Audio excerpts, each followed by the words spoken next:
Jadi balik lagi karena kita menggunakannya di konteks akademik ini untuk riset. eh, nah orang sering lupa, jadi orang selalu terpaku bahwa bagaimana caranya menulis, publish gitu. Padahal esensinya adalah eh, kalau ditanya di rumah peneliti bikin apa? Peneliti itu bikin new knowledge atau pengetahuan baru. Jadi profesor itu adalah bentuk testimoni kepada seseorang individu. Esensinya adalah orang ini memiliki kapasitas untuk membuat ilmu baru.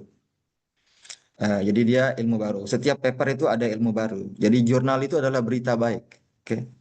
Nih kalau di Quran itu kan wahyu itu kan anin nabail azim. Nah ini kalau di paper itu seperti itu. Ilmu baru itunya kalau orang anin nabail azim, naba yang azim itu bagi kita saintis itu adalah ilmu baru. Setiap kita baca paper kita dapat ilmu baru karena syarat dari sebuah paper atau sebuah artikel dipublikasikan atau bahkan orang bisa lulus PhD adalah dia punya kontribusi saintifik. Dan proses ini nggak mudah. Proses ini nggak mudah. Nah, kalau ada orang yang bilang, oh, udah cincai lah gitu, berarti ini orang ini memang cincai dia. Nggak ada, berarti dia memang itu nggak lazim. Ini memang prosesnya susah. Sehingga orang-orang yang melakukan ini biasanya tuh harus menjalani proses akademik yang paling panjang. Saya selalu bilang, dokter itu adalah orang yang sekolahnya paling panjang, lebih panjang sekolahnya daripada dokter. Kalau dokter 7 tahun, kalau kita itu kan 4 tambah 2 tambah 4, 10 tahun dia kuliahnya untuk menjadi dokter, untuk dia bisa qualified sebagai seorang saintis. Sehingga orang-orang yang kuliahnya panjang ini mestinya kerjanya pakai otak. Oke, bukan gimana cara menerjemahkan bahasa Inggris, itu kan lama. Nah, AI ini sebenarnya jadi berkah. Saya selalu bilang bahwa kita itu bisa akhirnya eh, punya space, punya ruang waktu untuk berpikir. Selama ini kita nggak bisa berpikir secara jernih, secara bagus karena disibukkan oleh hal-hal yang sifatnya bukan berpikir, bersifatnya fisikal, yang kerja pakai otot itu. Nah sekarang dimudahkan. Jadi kalau merasa sulit, berbahagialah, oke, karena memang kita berada pada di track yang tepat. Oke, kalau merasa kok ini kok mudah sekali, ya, itu berarti bisa jadi kita tuh enggak bukan pada track yang tepat atau bukan bukan pada tepian ilmu pengetahuan. Peneliti itu idealnya kita tuh ilmu kita kan mentok gitu. Mentok itu artinya di ujung ilmu pengetahuan. Apapun yang kita lakukan adalah upaya kita untuk melayani apa namanya kalau kita kan title itu. Kalau melayani gelar kita sebagai akademisi. Jadi semuanya mesti jadi ilmu baru. Saya ingat salah satu yang saya pelajari dari pembimbing saya itu waktu kuliah dulu. Kan saya bimbing mahasiswa praktikum katanya. Terus bagaimana ini katanya? Praktikum ini kan habis banyak biaya, habis banyak material, waktu segala macam. Terus dia bilang, Roel, nothing come out from my lab, not in a form of publication. Jadi praktikum saja itu bikin paper gitu zaman saya S3 dulu. Oke, nah kemudian prosesnya itu kita tahu ada research proses, ada panjang. Ini salah satu formulasi ya. Em, dan di seluruh aspek ini kita bisa menggunakan AI, bukan sebagai tools utama. Kita tetap pelaksana, tapi kita bisa memanfaatkannya itu. Nah, pemanfaatan AI dalam riset ini membuat kita semakin produktif. Oke, artinya pekerjaan-pekerjaan yang tadinya mungkin kalau dikerjakan secara tradisional itu makan waktu yang panjang, itu bisa jadi lebih pendek. Contohnya, waktu saya belajar tentang academic writing, saya tanya, berapa sih waktu ideal seorang ahli lah, profesional itu menulis artikel. Jadi datanya sudah jadi, sudah diolah segala macam, kemudian ditulis saja, tulis saja. Tulis dari drafting, editing, revising, bla bla bla. Dia bilang 40 jam. Dulu nih 40 jam. Nah, setelah saya tulis banyak paper dan saya hitung-hitung memang sekitar 40 jam itu dari draft kemudian nanti kita edit lagi, kita perbaiki lagi. Itu pun 40 jam nggak bisa terus-menerus ya. Kita harus ada jarak intermediate antara satu aktivitas ke aktivitas yang lain gitu. Nah, sekarang dengan AI itu kan bisa hitungan kurang dari 1 jam gitu. Nah, sehingga yang tadinya 40 jam itu kita habiskan untuk menulis, sekarang kita hanya gunakan 1 jam, kemudian kita masih punya 39 jam untuk melakukan hal yang lain. Jadi makin produktif. Oke. Nah, Untuk menulis, jadi saya fokus menulis saja. Itu kita bisa implementasikan itu di banyak tahapannya. Bisa dari mengedit, merevisi, kemudian buat draft, atau kita bisa berkolaborasi dengan AI itu mempersiapkan tulisan. Oke, dari brainstorming, oke, mikir, kemudian bikin rencana, kemudian kita bikin juga struktur. Nah, oke, jadi untuk memulai editing misalkan, ya mesti ada titik awalnya. Oke, kalau editing berarti sudah ada draft. Oke, risetnya mestinya udah selesai. Jangan mau ngedit paper tapi belum eksperimen, susah. Nah, biasanya kalau dalam proses menulis tradisional, setiap tahapan itu jadi tahapan yang terpisah. Contohnya misalkan, jangan mikir ketika menulis. Karena kalau kita berpikir ketika menulis, nggak pernah jadi-jadi tulisannya. Baru nulis satu jengkal, mikir, balik lagi satu jengkal. Oke, nulis lagi dua jengkal, balik lagi dua jengkal. Karena kita selalu berubah pikiran. Jadi memang harus dipisahkan antara berpikir dan bekerja. Berpikir ini sesuatu yang tinggi derajatnya ya, sehingga kita mesti mengalokasikan waktu yang pas. Mikir ya mikir saja. Sekarang saya setelah sering pakai AI itu, jadi saya bilang saya misalnya kalau diminta sesuatu, saya langsung jawabnya saya mikir dulu. Jadi pikir itu adalah sesuatu yang eksklusif. Eh, Oke, dan ini kita bisa lakukan dan saya pikir teman-teman sudah banyak yang belajar ini refreshing aja. Ada banyak update ya. Satu adalah miskonsepsi penggunaan AI. Oke, ini yang saya ingin sampaikan. Eh, Banyak pengguna itu menggunakan AI itu seperti kayak sumber informasi. Jadi kita prompt, istilahnya kita bertanya, kemudian AI menjawab. Pertanyaannya, kan jawaban AI didapat dari mana ya? Kalau menulis, AI itu by probabilistik ya. Jadi kayak kata apa per kata per kata per kata. Nah, sumbernya itu didapat dari prior knowledge atau source memory yang diajarkan. Nah, ketika dia diajarkan, dia nggak bisa bedakan antara ini dari jurnal, ini dari mana segala macam. Walaupun beberapa AI bisa jadi search engine ya, mesin pencari. Tapi in general, kalau kita tanya seperti normal, nanti jawabannya itu bisa dari mana-mana. Dia bisa dapat jawaban dari forum, bisa dapat jawaban dari Wikipedia, bisa jawaban dari mana-mana. Oke. Em, dan ini kalau kita buka AI itu paling bawah itu kan ada tulisannya tuh chat. Oke. Chat GPT can make mistake. Nah, ini saya bikin lebih besar lagi disclaimer-nya itu. Artinya apa? Kalau misalkan dari jawaban itu ada yang salah, em, itu susah karena kita sebagai akademisi itu kita punya tanggung jawab untuk memastikan semuanya itu betul kan. Artinya kita memang harus melihat satu persatu, validasi satu persatu gitu. Itu kan mencari kesalahan kecil itu jauh lebih susah daripada menemukan kesalahan yang besar. Kalau kesalahan besar itu kan jelas. Tapi kecil-kecil ini kan ribet itu. Nah, oleh karena itulah kita perlu menguasai teknik supaya penggunaan AI ini bisa reliable handal. Jadi kesalahannya tuh minimum sekali. Kalau perlu nggak ada kesalahannya sama sekali. Nah, itu menjadi tantangan kepada kita akademisi yang dituntut untuk itu gitu. Kita kita nggak bisa sembarang bilang apa gitu. Jadi akademisi itu labelnya itu berat lah. Dia nggak bisa dia adalah eh, harus harus punya integritas kan. Nggak boleh ngomongnya bohong gitu. Em, Ngomong pun mesti ada dasarnya gitu. Oke, ini penggunaan AI. Nah, banyak orang yang ketika melihat ini itu dia melompat ke kesimpulan bahwa AI ini macam-macam ya. Saya bilang itu membuat fitnah kepada AI. Bahwa AI itu bisa membuat misalkan orang jadi malas. AI itu membuat malas bekerja. AI itu membuat orang jadi tidak berpikir. AI itu bisa mengurangi kemampuan penalaran dan berpikir kritis orang gitu. Ya menurut saya itu fitnah.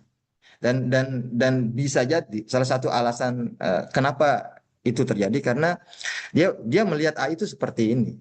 Dan ini adalah sekali lagi saya bilang miskonsepsi. Jadi nanti AI itu nanti akan saya ceritakan bagaimana yang the correct conception. Nah, AI ini banyak keterbatasannya. Itu kita perlu catat ya. Tapi keterbatasan ini nggak saya bahas satu-satu. Itu sebenarnya berkah. Kenapa saya bilang ini berkah? Bayangkan kalau AI itu nggak ada salahnya. dengan satu kali enter, ditiup saja, gitu kayak dukun gitu. Jadi artikelnya langsung publikasi Scopus. Nah kita nggak diperlukan lagi. Jadi pembimbing nggak perlu lagi karena mahasiswa tinggal niup aja, gitu, pakai di AI itu kayak dukun itu. Kemudian jadi proposalnya bagus, sempurna. Kemudian nanti begitu datanya ada, dibikin-bikin, dia tiup lagi jadi tesisnya, dia tiup lagi jadi artikelnya. Ya apa gunanya pembimbing jadi? Jadi jadi ini memberikan ruang kepada kita, kepada pengguna untuk punya andil dan untuk dominan karena sesuatu yang sifatnya tidak mendalam, kemudian referensinya bodong, kemudian fakta dan fiksi dia nggak tahu, lalu dia juga mungkin halu. Ini sebenarnya adalah ruang bagi kita untuk berkreasi. Nah, sekarang saya akan update bagaimana kita sebenarnya kita sebagai pengguna akademisi ini itu mengantisipasi apa namanya keterbatasan-keterbatasan ini ya. Nah ini yang saya kembangkan itu ada tiga hal, namanya strategic prompting, prompt engineering dan prompting framework. Ini saya akan ulas sedikit, eh, agak cepat. Tapi saya selalu bahas ini sebenarnya di mana-mana karena menurut saya yang terpenting dari AI itu paham ini. Oke, paham konsep ini. Ya, pertama namanya prompting. Prompting itu ya tadi ngetik pertanyaan itu kan. Jadi merancang pertanyaan atau masukan untuk menghasilkan output yang diinginkan. Tentunya kalau kita bikin nggak tidak tahu pasti kita tahu apa yang kita mau ketika kita minta tolong. Nah ini respon dia itu bisa macam-macam. Jadi kalau promptingnya tidak efektif, ini nanti jawabannya tuh banyak. Jadi possibility-nya tuh luas. Sehingga jauh dari apa yang kita mau. Oke. Nah, sehingga kita perlu namanya teknik. Nanya teknik supaya jawabannya tuh benar mau gitu. Kalau bisa jawabannya autentik, sebisa mungkin dia itu sama dengan tulisan saya gitu. Sebisa mungkin. Jadi kalau saya prompt pakai AI itu sama dengan tulisan saya rasanya tuh. Sudah benar-benar dia itu kayak kayak personal, apa personalize. Jadi AI yang sudah dibikin diri kita sendiri. Jadi nggak ada ceritanya AI yang menulis sesuatu menggunakan kata kerja atau kalimat yang kita nggak paham. Dia sudah tahu otak kita itu sampai dia nulis itu sama gitu. Nah, eh, saya sudah berusaha untuk mengembangkan sampai level itu. Mudah-mudahan saya bisa demokan nanti ke belakang. Eh, Oke, Jadi perlu sekali untuk kuasai teknik prompting ini karena prompt yang baik nanti hasilnya lebih bagus gitu. Oke, Bukan hanya lebih bagus tapi lebih akurat. Bukan hanya lebih akurat tapi lebih autentik. Bagaimana ceritanya supaya ketika saya nulis itu memang tulisan saya. Jadi bukan hanya humanize tulisannya manusia, tapi manusianya itu ya prompternya itu sendiri gitu. Nah ini sebuah tantangan karena AI ini lahir berbeda sekali dengan teknologi yang lain. Kalau kita beli komputer gitu kan ada manualnya, kita bisa ada cara installnya, ada semua ada caranya. Kalau beli mobil mesti ada manual booknya tuh. Ini kalau terjadi seperti ini caranya seperti apa ada dia. Beli handphone pun ada. AI dibikin oleh para pembuatnya itu tanpa manual. Jadi manual AI itu baru keluar sekarang dan itu pun tidak komplit. Sehingga keluarlah ini. Jadi prompt engineering ini menjadi sebuah topik riset baru. Itu yang dipelajari yang akhirnya orang seperti saya ini belajar gitu. Nulis paper tentang prompt engineering. Saya adalah salah satu paper saya itu ya tentang mereview tentang prompt engineering. Nah, yang kedua, itu tuh namanya prompting framework. Jadi karena possibility responnya itu kemana-mana, maka orang mengembangkan bagaimana kita melakukan prompt menggunakan AI ini supaya jawabannya dekat gitu. Nah ini ada banyak yang di sebelah kiri ini. Nanti Bapak Ibu kalau penasaran itu bisa bisa cek satu-satu yang disebut dengan ini apa. Oke, contohnya ya yang paling umum adalah RTF. Itu text, role, task, format. Role itu contohnya misalkan kulit saya gatal-gatal gitu. Saya pengen tahu ini sakit apa dan obatnya apa gitu. Nah, orang bilang kalau kita tanya saya sakit kulit, apa nama penyakit saya, obatnya apa, itu kan si AI ya pasti bingung kan. Iya kan penyakit kulit banyak sekali possibility-nya. Kemudian em,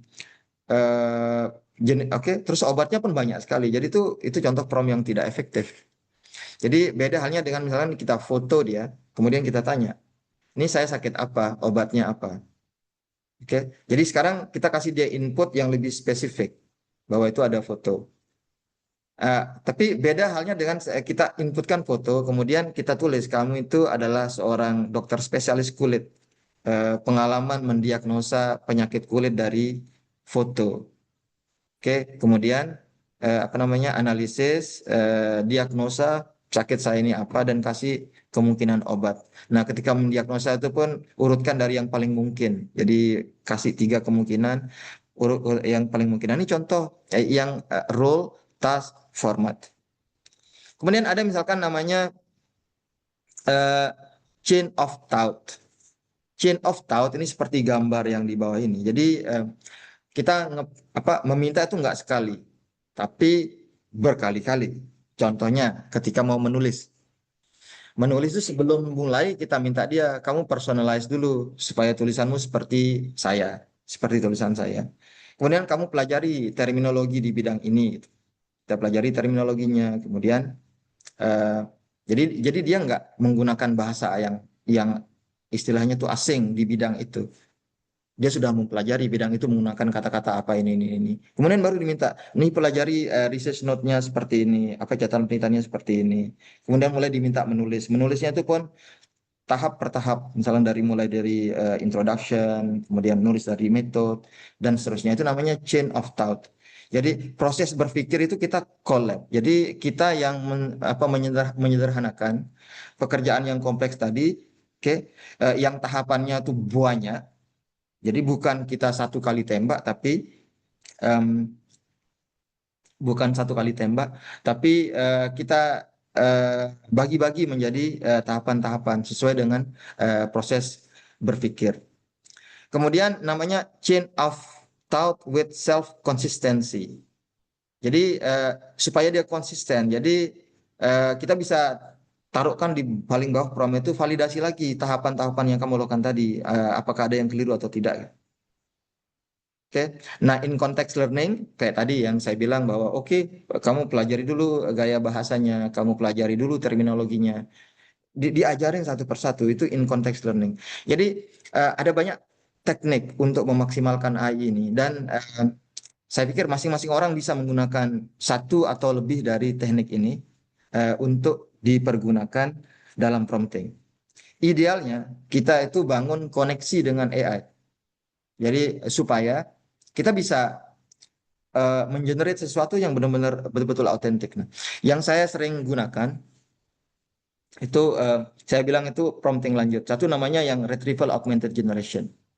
Oke, yang kedua instruction based prompting yang saya mau bahas seterusnya. Jadi uh, retrieval augmented generation itu saya bilang itu mengelola informasi.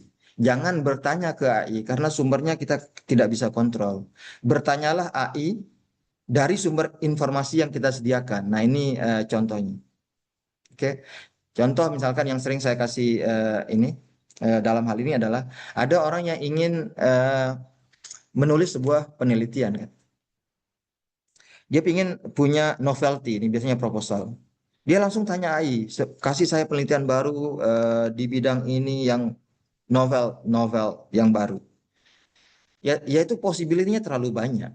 Ya karena AI bisa dapat dari sumber dari mana-mana yang nggak jelas gitu. Beda halnya dengan kita minta AI baca misalkan kita lakukan dulu persiapan jadi pre-prompting. Saya pre-prompting kita siapkan dulu kita pergi ke Scopus kita kategori lah bidang misalkan pendidikan penggunaan teknologi AI untuk pembelajaran fisika misalkan. Oke kita cari di Scopus dapat sekitar 200. Nah kemudian kita minta ya itu belajar. Nah, ini kamu baca dulu nih abstrak 200 artikel di bidang yang saya minati. Nah, dari sana sekarang kamu sarankan topik yang baru. Nah, itu beda dengan yang tadi. Nah, ini yang saya bilang bahwa kita menggunakan AI itu kita ambil kecerdasannya saja. Dan kita minta kecerdasan ini untuk mengelola informasi yang sudah kita filter sebelumnya. Oke. Nah, ini teknik yang digunakan namanya itu kalau di istilahnya itu retrieval augmented generation. Tujuannya itu supaya responnya tuh reliable ya karena sumbernya kita bisa percaya. Autentik kemudian dia jadi betul-betul original. Nah, sementara instruction based prompting itu adalah memberikan perintah secara rinci saja. Nah, rinci itu mesti jelas, spesifik. Nah, ini saya kasih contohnya nanti. Kemudian bahasanya juga ringkas. Oke, tapi jangan terlalu detail. Misalkan, oh ada 5 kalimat, masing-masing kalimat 17 sampai 20 kata, ya bisa aja kita prompt sedetail itu. Tapi ya, what's the point kan? Oke, kasihlah dia ruang kreativitas gitu. Oke, berikan dia konteks. Jadi kalau misalnya kamu menulis artikel, artikelnya itu apa? Ini untuk publikasi di jurnal internasional bereputasi gitu. Em, Oke, kemudian gunakan bahasa yang AI itu pahami baik. Nah, saya berasumsi ini bahwa karena dia paling banyak belajar resources dari berbahasa Inggris, maka instruksi yang paling dia pahami adalah bahasa Inggris. Tapi bagaimana kalau instruktornya itu tidak menguasai bahasa Inggris? Ya, ini kan kacau nanti. Yang merintah juga nggak paham, apalagi yang menerima perintah gitu. Jadi gunakan bahasa yang paling kita kuasai ya, pakai bahasa Indonesia. Bisa kok kita perintah bahasa Indonesia, jawabannya bahasa Inggris. Atau perintah pakai bahasa Indonesia, minta jawaban bahasa Indonesia, setelah jadi nanti terjemahkan ke bahasa Inggris. Nah, yang terpenting dari konsep semua ini, esensinya adalah kita melihat AI itu sebagai sebuah organisme digital. Oke, jadi dia tuh kayak orang. Tapi bedanya adalah kalau kalau kita anggap aja dia orang baru. Orang baru setiap kita mau ngeprom gitu. Jadi dia mesti tahu secara detail apa yang dia harus lakukan. Contoh misalkan Pak Nofri ini punya punya asisten lah eh, di di kampus. Kemudian dia perintahkan, tolong buatkan saya kopi. Ya, dia mau nggak mau dia merasa wah ini tugas pertama saya nih sebagai asistennya Pak Nofri. Dia pergi bikin kopi, tapi dibikinnya kopinya tanpa gula. Padahal Pak Nofri ini suka yang manis-manis. Siapa yang salah? Yang salah Pak Nofri karena ya orangnya orang baru tapi dia nggak spesifik. Saya bilang ke dia, oke balik-balik pakai gula. Ternyata dibikinnya dingin. Padahal Pak Nofri sukanya panas. Siapa yang salah? Pak Nofri lagi. Jadi itulah fungsi eh, analogi terbaik eh, supaya dia apa dapat jawab kopi yang saya mau tuh harus kasih tahu dia secara spesifik apa yang saya mau. Oke, ini fungsinya. Siapa yang mic-nya keluarin? Lalu kemudian eh, yang ketiga adalah kita perlu pakai strategi karena AI itu punya keterbatasan. Satu misalkan nanti saya akan ke sini lagi. AI itu punya banyak model dan masing-masing model tuh punya fungsi tertentu gitu. Seperti misalkan gergaji, namanya sama-sama gergaji. Tapi gergaji itu ada gergaji kayu, ada gergaji besi misalkan. Jangan sampai kita menggunakan gergaji besi untuk motong kayu, kan itu ditertawakan orang. Sama halnya dengan kita gunakan model GPT, jangan pakai O3 untuk misalkan nulis surat gitu, ya diketawakan orang. Nah, ini kita mesti tahu ya. Nah, idealnya kalau berpikir atau menganalisis kita pakai model O3, nanti saya akan balik ke sini. Kemudian untuk menulis itu kita bisa pakai model 4O. Nah, untuk mengotomasi kita menggunakan custom GPT. Itu satu. Kemudian ada namanya relokasi token. Nah, jadi setiap kita bertanya, jadi membeli akun itu sama sama halnya dengan membeli otak lah, membeli kecerdasan. Oke, jadi kecerdasan itu ada macam-macam sama dia dibikin ya sesuai dengan model ada kecerdasan untuk menulis, kecerdasan untuk berpikir, kecerdasan untuk menganalisa dan seterusnya. Nah, setiap kita prompt itu ada batasnya. Dia dikasih kecerdasan untuk memahami input dan kecerdasan untuk menjawab untuk output. Ada batasnya. Oke, dan saya bahas. Sehingga nggak eh, situ nggak masuk akal kecerdasan yang terbatas ini. Contohnya misalkan, ini kira-kira untuk idealnya untuk 3 artikel lah, berarti sekitar 30-40 ribu bisa dia baca gitu. Oke, Eh, jadi nggak masuk akal kalau kita masukkan misalkan dia baca itu ensiklopedia 3.000 halaman, suruh analisis apa per bab atau segala macam itu nggak masuk akal karena ya kecerdasan yang kita kasih itu terbatas sekali. Oke, nah ini makanya kenapa kita juga perlu namanya chain of thought tadi yang promnya itu bertahap-bertahap dan sedikit demi sedikit karena memang dia ada batasnya. Nggak ada gunanya dia suruh dia banyak sekaligus itu karena yang ya akhirnya dia jadi bodoh modelnya itu jadi model kecerdasan yang tadi yang terbatas tadi kita gunakan untuk melakukan banyak hal kayak kita ini aja lah masak terus ada garamnya lah. Setiap kali ngambil itu ada garamnya. Kemudian kita minta dia masaknya satu dream pakai garam yang sama yang nggak ada rasanya. Nah, ini penting kita menyederhanakan tugas kompleks, kemudian bikin secara mandiri. Oke, nah lanjut. Ini ada dua tiga hal pendahuluan dulu. Nah, satu, kita pakai ChatGPT, ini model yang paling banyak dipakai, model yang menurut saya paling bagus dalam memahami konteks. Satu adalah gunakanlah akun Teams Enterprise atau yang Pro. Ini agak mahal sedikit, beda dikit saja sama yang Plus. Kenapa? Karena yang free dan Plus itu tidak aman. Oke, ketika menggunakan akun Teams bersama-sama, ini penting. Akun premium ya, ini tidak bisa digunakan bersamaan. Ini update, salah satu update yang baru. Nah, saya tahu di UNG ada 18, pernah ada 18 akun yang mungkin aktif sekarang berapa, 12, 13 itu. Nah, itu kan dia akun bersama. Itu jangan sampai, kalau misalkan untuk pekerjaan-pekerjaan yang serius ya, menggunakan Canvas, terus dia menggunakan Deep Research, itu dipakainya bersamaan. Karena ketika dia dipakai bersamaan, statusnya drop jadi akun gratis. Itu. Ini yang ingin saya update.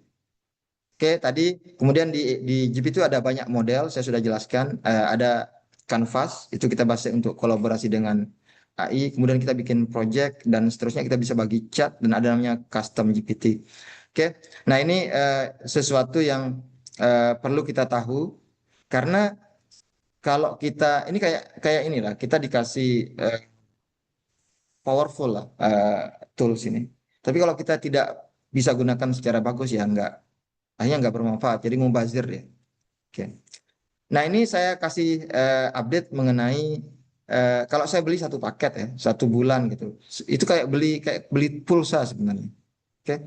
Kayak beli pulsa ada token listrik. Istilahnya itu token. Nah, ini limitnya. Apa yang terjadi kalau limit limitnya habis? Contohnya ya, sekarang itu yang paling populer itu sebenarnya pakai 4,5. 4,5 ini yang paling bagus untuk nulis artikel. Dia tuh dibatasi 50 pesan per minggu. Jadi misal hari ini habis 50, tunggu lagi satu minggu lagi baru dikasih lagi 50. Oke, 4,5. Kemudian U3 untuk mikir, dia dikasih batasan 100 pesan per minggu. Dan seterusnya. Nah, oleh karena itu, hati-hati pakai model. Jangan untuk sesuatu yang gampang, kita pakai model yang mahal. Kita pakai 4,5 untuk nulis surat misalkan. Gak usah. Nah, nah ini yang saya perhatikan ketika teman-teman itu sharing akun. Model-model bagusnya tuh habis semua. Dan kalau saya lihat aktivitasnya tuh ya Allah Akbar. Dia cuma bertanya. Simple sekali pakai model 4,5. Mahal ya 4,5 ini. Nah itu nanti hati-hati. Nah kalau untuk tujuan nulis paling bagus itu 4,5. Paling bagus. Nah karena ini diterbatas ya jangan dipakai untuk hal-hal yang sifatnya non nulis artikel lah. Oke. Nah, kita juga bisa multi model. Jadi waktu chatting itu pas mikir kita pakai U3, pas dia nulis simpel kita pakai 4O dan seterusnya nanti saya demokan. Oke, lalu materi terakhir tentang Canvas. Canvas itu adalah media kolaborasi. Kita bisa mengedit secara langsung baik manual ataupun prompt. Saya akan demokan nanti. Dia lebih rapi, lebih praktis. Kita bisa mudah mereview dan kita bisa lebih fokus. Nah, ini banyak hal yang kita bisa lakukan di Canvas. Nanti akan saya contohkan.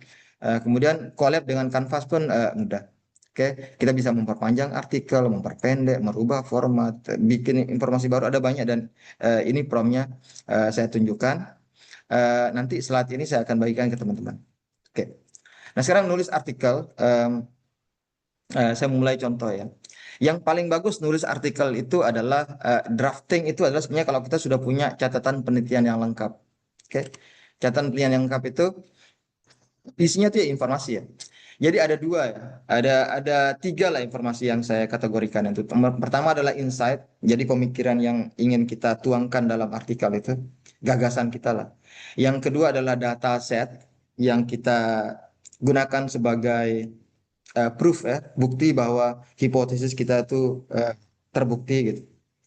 Kemudian yang ketiga adalah apa namanya tinjauan literatur ya.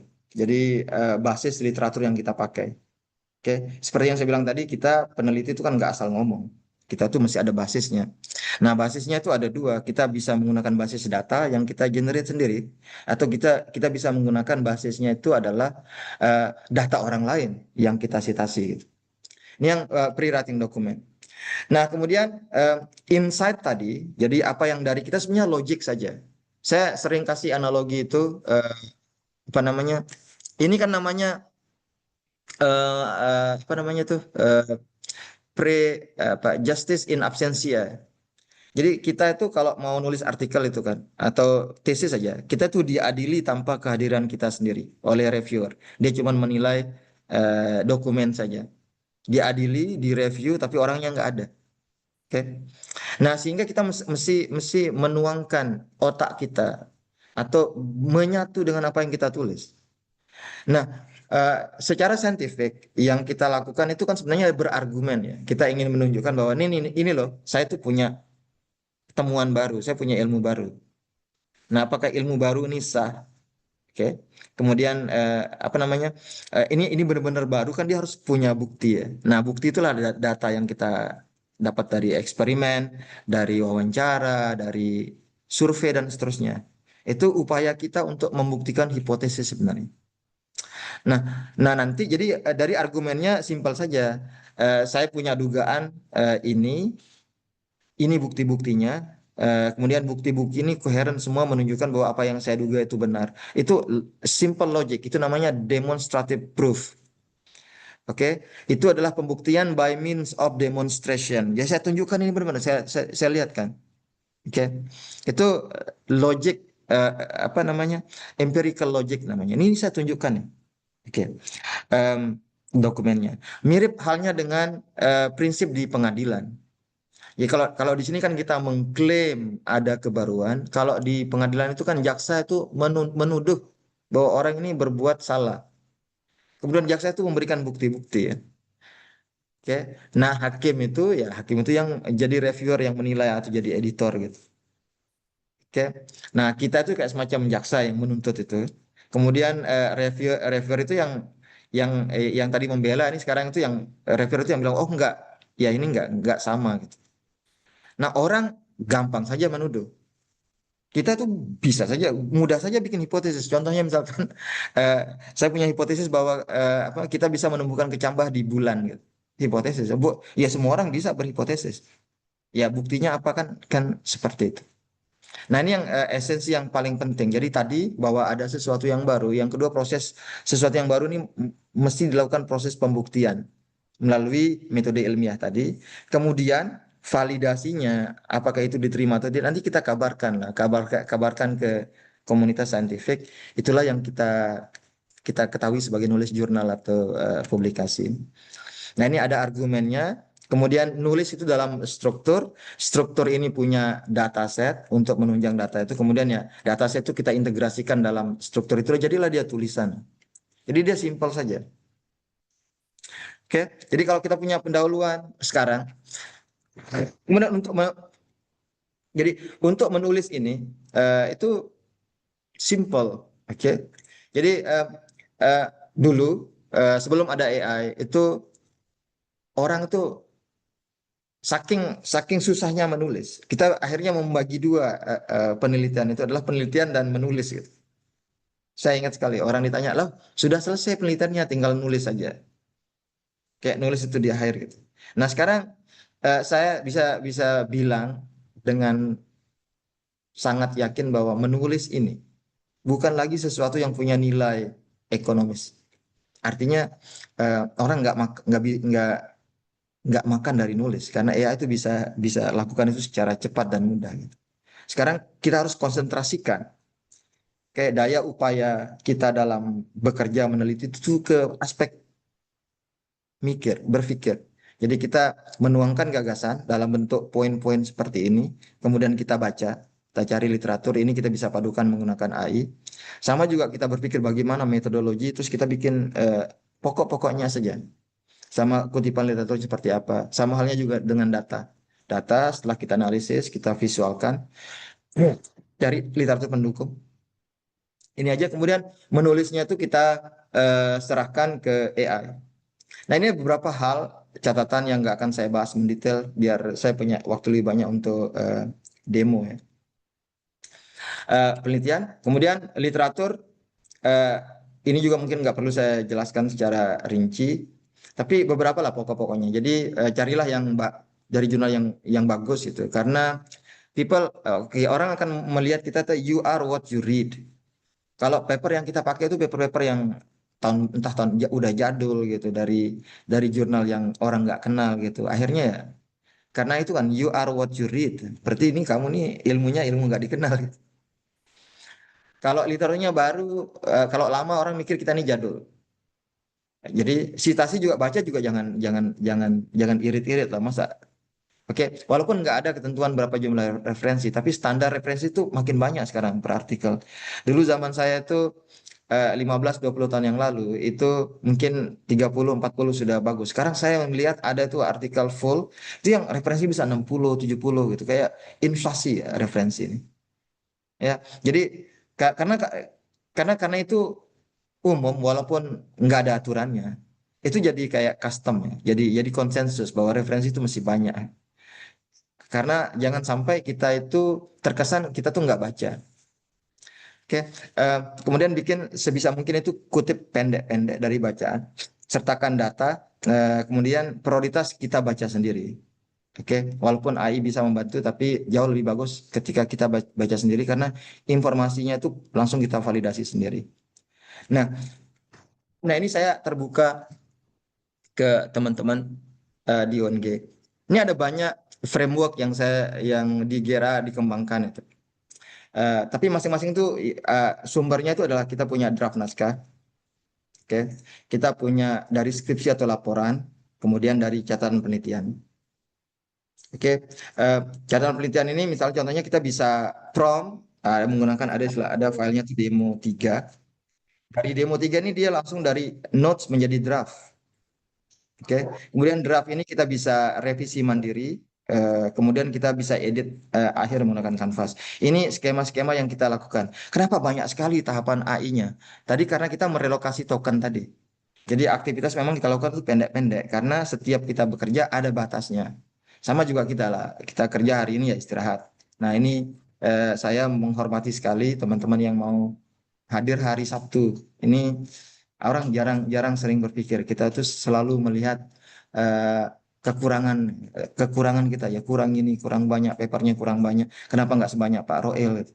Kenapa melihat kekurangan ya? Lupa bahwa ada banyak juga berkah yang kita terima, termasuk hadir sekarang ini. Oke, digerakkan hatinya untuk belajar, ketemu sama sambung silaturahim itu sesuatu em, yang baik. Oke, nah ini tergantung skenario dan saya nggak akan bisa contohkan semua framework ini. Em, Nanti yang sudah member GRA itu bisa lihat di banyak video. Tapi ya itulah videonya itu campur-campur, jadi agak agak susah gitu. Nah ini saya akan demokan beberapa hal. Nah contoh misalkan ini saya akan demokan yang mudah dulu ya. Dan saya selalu akan rekomendasikan teman-teman seperti ini. Jadi setelah meneliti itu jangan langsung ditulis, tapi dibikin catatan penelitiannya. Oke, kemudian di prompt menggunakan demo 3 ini. Saya mau contohkan, em, tapi sebelum saya contohkan, kita sebenarnya bisa mempersonalisasi AI.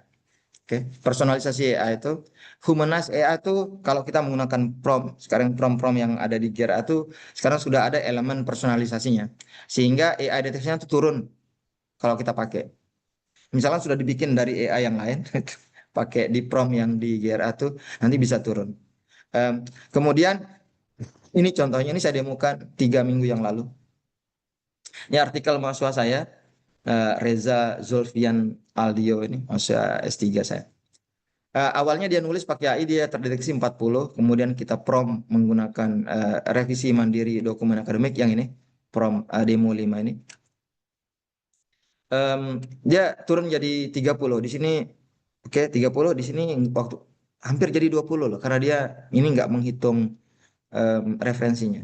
Kemudian kita hajar lagi pakai em, humanize prompt untuk deep research. Nah, ini ceknya pakai Turnitin ya, karena kalau dicek pakai AI apa pakai tools lain bisa jadi lebih tinggi. Karena akurasi AI detection itu rendah sekali. nggak reliable. Nah, kita pakai Turnitin. eh, Bahkan Turnitin bilang kalau di bawah 20% dia nggak berani bilang. Ini contohnya ya. AI detection include possibility of false positive. False positive artinya apa? Dia mendeklar itu pakai AI padahal enggak. Oke. Jadi skor 20% sama dia dibilang itu tak terdeteksi sama sekali. Itu Turnitin ini dengan apa namanya? From deep research, humanized deep research, kita bisa kurangkan sampai tak terdeteksi oleh Turnitin atau kurang dari 20%. Bisa. Em, saya nggak ada di sini. Oke. Nah, oh, saya ada missing satu slide. Saya lupa. Nah, ini oke promnya nanti.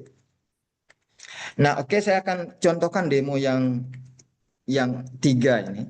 Jadi demo yang tiga ini dasarnya adalah dan saya rekomendasikan ini karena itu mudah sekali dijadikan artikel.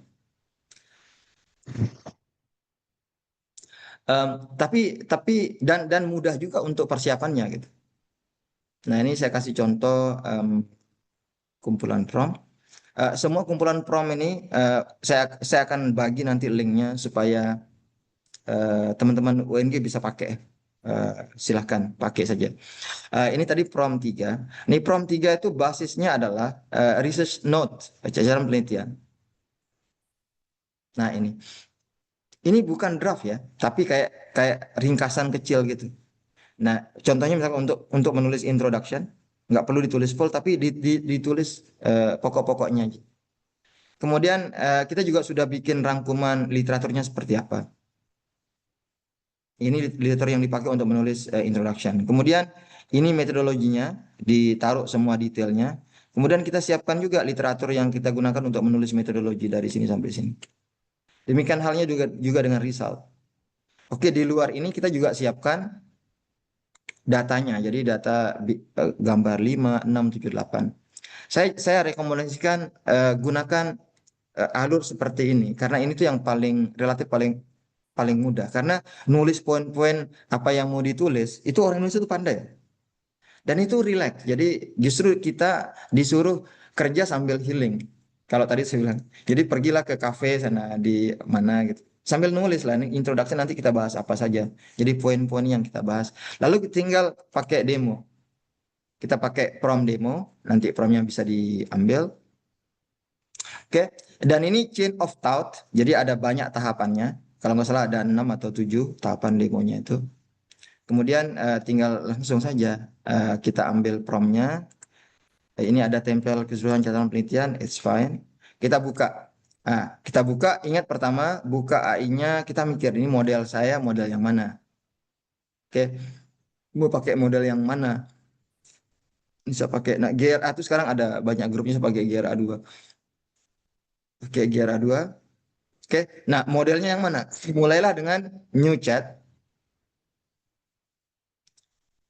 Oke, new chat. Kemudian pakai model yang mana? Ini cuman baca saja. Mungkin model 4O. Model 4O ini yang paling murah ya. Kayak hampir nggak ada limitnya. Jadi pakailah yang 4O ini untuk baca.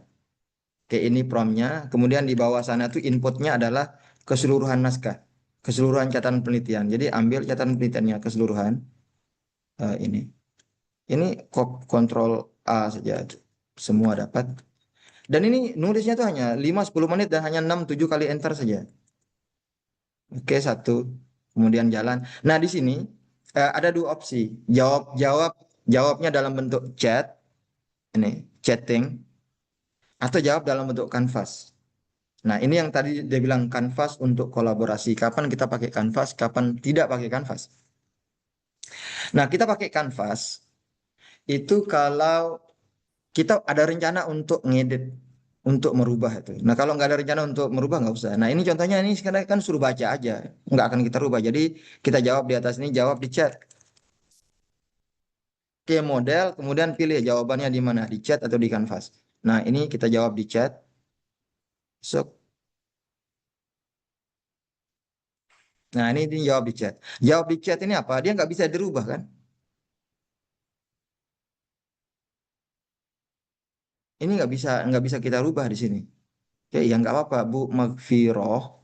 Tolong jangan coret-coret.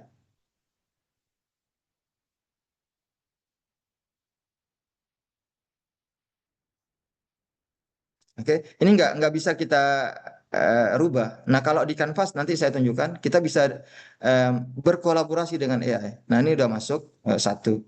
Nah, inilah tadi proses mengajarkan AI ini untuk baca, belajar ke AI ini bacalah AI ini. Oke, pelajari dulu dokumennya sebelum kamu nulis gitu. Jangan main hajar aja nulis. Oke, kemudian yang di sini kita minta tulis di kanvas baru.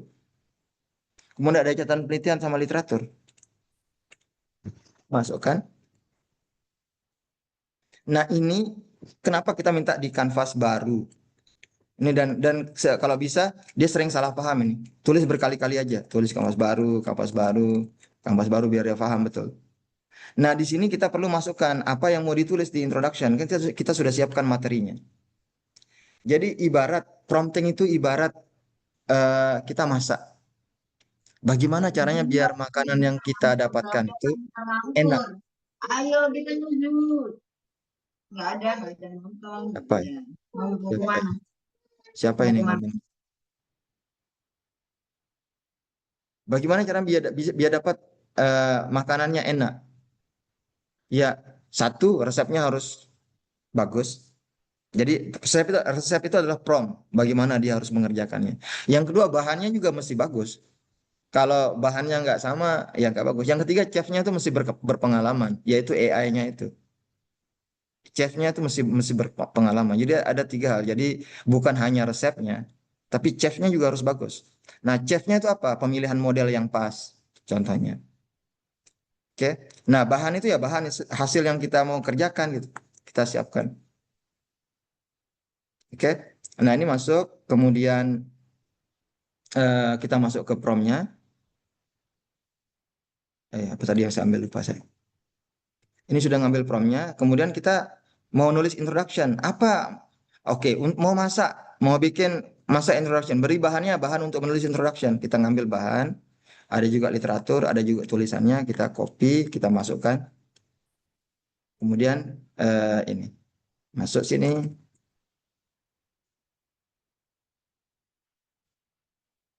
masuk, go. Nah, ini sekarang nulisnya di Canvas. Nah, ini biar ada banyak waktu untuk bertanya dan berdemo.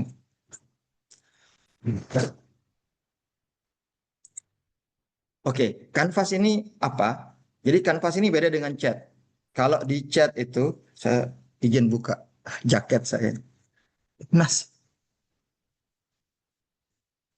kalau di chat itu tadi kan nggak bisa diapa-apain. Itu. Jawabannya itu kayak satu arah. Oke, satu arah dia. Tapi kalau di Canvas ini, dia tuh dua arah. Oke, dan kita bisa mengeditnya itu secara langsung. Contohnya nih, kayak Microsoft Word aja, kita bisa bold. Nah, untuk memudahkan kita bisa rename, namakan ulang ini misalkan namanya adalah introduction gitu. Atau kasih nomor lah, satu titik introduction. Oke, kemudian apa yang lain? Canvas ini punya fitur built-in edit. Contohnya, ini yang klik yang tanda pulpen ini. Nah, saya bisa nih adjust length. Saya bisa panjangkan, saya bisa pendekkan. Ini kalau saya panjangkan, saya naikkan ke atas segini. Kemudian saya substansinya sama, cuman dia jadi lebih panjang. Tinggal klik sini saja. Nah, ini kita perhatikan. Nah, saya hanya saya parkir di bagian akhir ya. Saya lihat dia lebih panjang atau lebih pendek.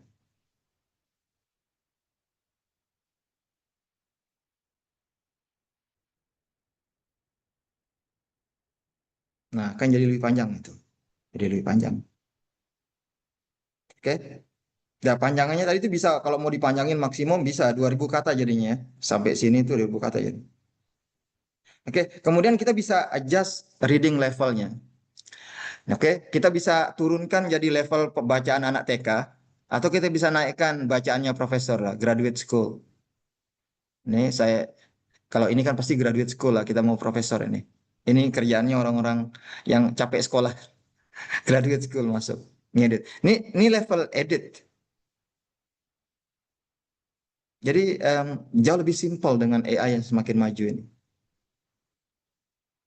Lalu kemudian kita lanjut untuk nulis material and method dan seterusnya. Dan menggunakan ini itu nggak lama. Ini hitungannya menit, oke? Dan nggak perlu makan. Nah, ini pun saya mau pakai 4O ini, belum yang optimum sekali. Nah ini reading levelnya udah postgraduate ini. Sudah dibikin. Lanjut bagian metodologi. That is so simple. Oke. Em,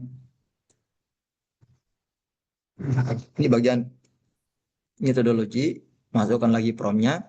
Ingat untuk minta dia tulis di kanvas baru. Tulis kanvas baru. Ini kadang-kadang dia AI ini dia agak begal ya. Bebal kalau bahasa Brunei-nya itu ini. Kadang-kadang dia lupa nulis di kanvas baru. Kenapa kanvas baru? Karena kalau tidak dituliskan kanvas baru, nanti dia override yang ini. Dia akan nulis di sini lagi. Oke, makanya kita perlu minta ke dia, hey, tulis kanvas baru. Jadi kanvas kita nanti banyak. Kanvas untuk intro satu, untuk metode satu, untuk result satu, untuk discussion satu. Oke.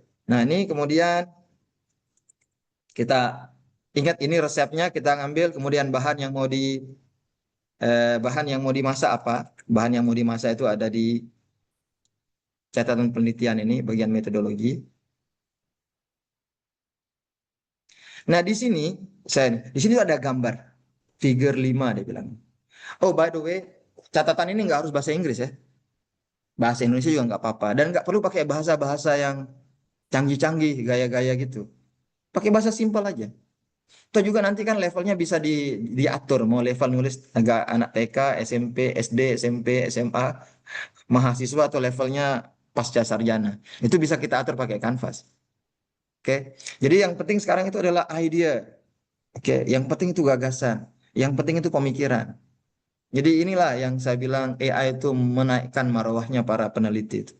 Sehingga dia tuh bisa balik ke hitah katanya kalau orang NU. Balik ke mikir. Karena dia ini sekolah lama itu bukan untuk diajarkan gimana caranya ngetik 11 jari.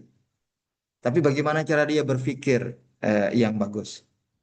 Oke, menggunakan salah satu atribut manusia yang paling penting itu otak. Oke, masuk. Nah, di sini dalam prom ini kita perlu masukkan juga gambarnya. Masukkan gambarnya. Kita lampirkan gambarnya selain prom yang tadi itu.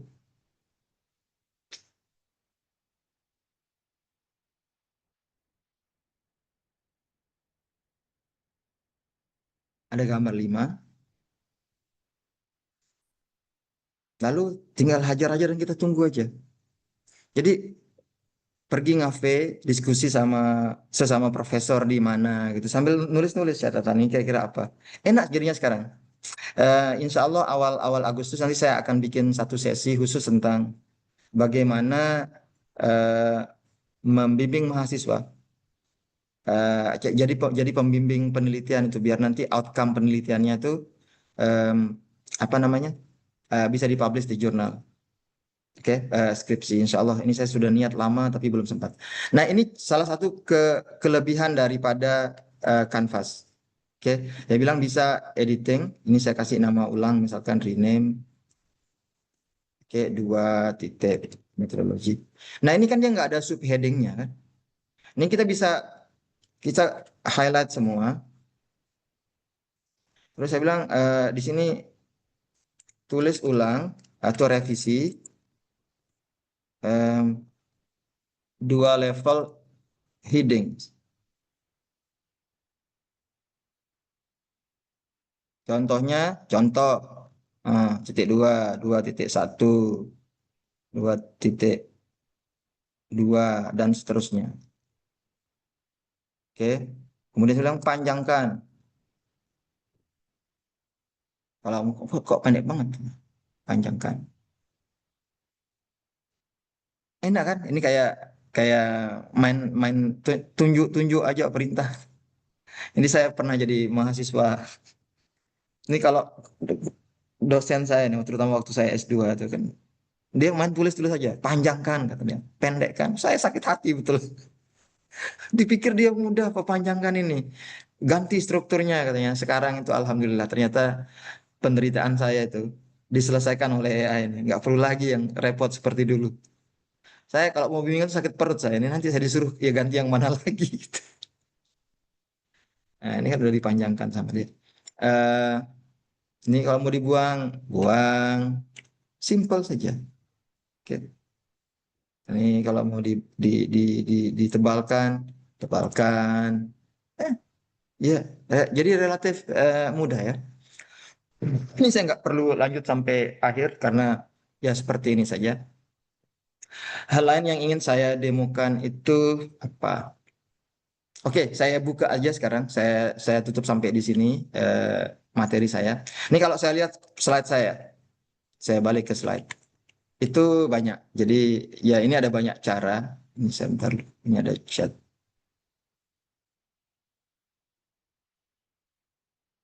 Nanti video ini saya akan bagikan ke UNG spesial, nggak akan ada di GRA. Ini yang mau bertanya. Yang mau bertanya boleh pakai chat. Em, nah ini variasi prompting yang kita bisa lakukan ya. Ada banyak, bisa revisi mandiri, bisa edit kanvas. Tadi sudah saya demokan, demo 3 saya sudah demokan. Kemudian ada juga yang menulis sambil mencari literatur ya. Em, ini nggak saya demokan karena dia lama. Karena nunggu literaturnya pindahkan, nunggu literaturnya pindahkan. Kalau mau, saya bisa demokan setengah saja, setengah jalan. Eh, Oke, ini apa namanya variasi prompting yang bisa dilakukan untuk menulis. AI detection saya sudah. Kemudian ada namanya revisi mandiri dokumen. Oke, nah contohnya misalkan eh, bisa nggak saya nulis itu? Ini kalau nulis ini kan em, kayak yang tadi itu. Ini kayak kita nggak kenal gayanya siapa ini.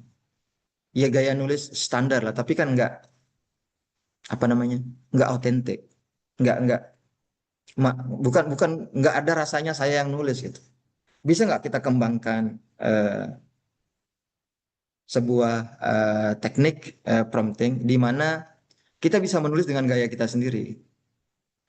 Nah, ini alhamdulillah sudah saya dapatkan jawabannya. Jadi kita menggunakan prompt ini namanya setup penyelesaian gaya prompt. Setupnya itu keywordnya adalah stylistic fingerprint. Oke, jadi sebelum kita mulai, nah ini jadi syaratnya adalah, jadi kita itu minta AI untuk mempelajari stylistic fingerprint. Jadi bukan hanya jari-jari aja yang punya fingerprint, tapi tulisan itu juga ada fingerprintnya. Jadi masing-masing orang itu menulis unik, masing-masing orang menulis unik, karena dia cenderung menggunakan kata yang sama berulang-ulang gitu. Oke. Em, dan salah satu bukti faktualnya itu kalau misalkan ada penulis-penulis zaman dulu itu, contohnya Al-Ghazali. Al-Ghazali itu dia nulis banyak buku dan orang nggak tahu kan karena buku di perpustakaan apa Darul Hikmah itu kan dibakar sama siapa dulu itu Genghis Khan, pasukannya itu kan dibakar itu sehingga sungai Efrat and Tigris itu berubah jadi hitam itu karena tinta. Oke. Nah, termasuk tulisan-tulisan Al-Ghazali hilang. Tapi adalah yang tersimpan di rumah orang-orang gitu. Tapi kalau disimpan di tempat yang nggak bagus, kan itu nanti kualitasnya jadi turun ya, jatuh, rusak dia. Kemudian biasanya halaman covernya tuh hilang. Nah, pertanyaannya kan bagaimana cara dia menentukan siapa yang nulis buku itu? Ya dari namanya itu, author stylistic fingerprint. Oke. Author stylistic fingerprint. Setiap orang tuh punya ini. Prof. Lukman punya, Prof. Nofri punya, saya punya gitu. Fingerprint ini. Nah, pertanyaannya kan, bisa nggak sih kita impose, kita paksa AI untuk nulis dengan author stylistic fingerprint? Nah, itu jawabannya bisa, alhamdulillah. Itu saya tuh mikir lama untuk bikin prompt ini. Dan ternyata point of attentionnya itu adalah author stylistic fingerprint. Nah, ini saya kasih contoh misalkan. Nah, tapi syaratnya adalah ya karena kita minta AI belajar cara kita menulis, kita mesti punya tulisan yang kita tulis sendiri, ya, tulisan yang pernah kita tulis sendiri. Ya kalau nggak pernah nulis ya gimana caranya dia belajar? Nah, saya akan contohkan buat saya sendiri. Jadi ini kita copy saja promptnya. Saya kerjakan yang tadi itu tapi menggunakan ini dulu. Jadi kita set up dulu author stylistic fingerprintnya itu. Ini biasanya saya tuh pakai model O3 ya, untuk melakukan ini.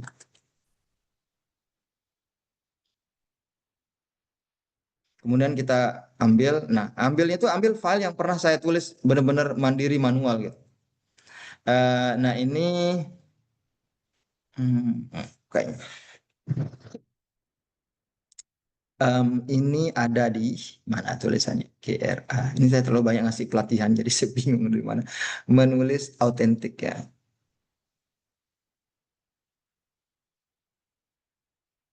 Menulis autentik. Nah ini, nah kebetulan ada tulisannya nih, couple. Nah ini tulisan-tulisan yang saya tulis benar-benar saya tulis manual satu-satu waktu AI belum ada. Yang bolak-balik direvisi entah berapa kali ya sama pembimbing saya tuh. Nah ini tulisan-tulisan saya. Ini saya minta dulu dia belajar.